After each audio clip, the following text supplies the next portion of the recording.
অবশেষে বৃষ্টির দেখা মিলল। এত গরম কেউ আর নিতে পারছিল না।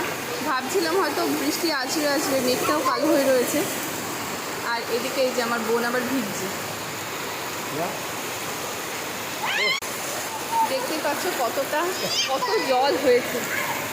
এখান দিয়ে তো আমাদের পুরো মনে হচ্ছে নৌকো ভাসানো যাবে, এত সুন্দর লাগছে দেখতে। আর ওদিকে তো বিপাশা তো চলেই গেছে, ওদিকে ভিজছে। মেঘও ডাকছে, বিদ্যুৎ ভালো চমকাচ্ছে।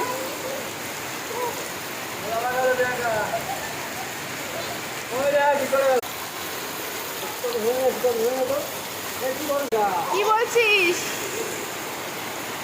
ও অনেকদিন ধরেই ভাবছিল ভিজবো, কিন্তু সেরকম। যা, তুইও চলে যা। যা যা যা। এখন সবাই মিলে ভিজতে শুরু করেছে।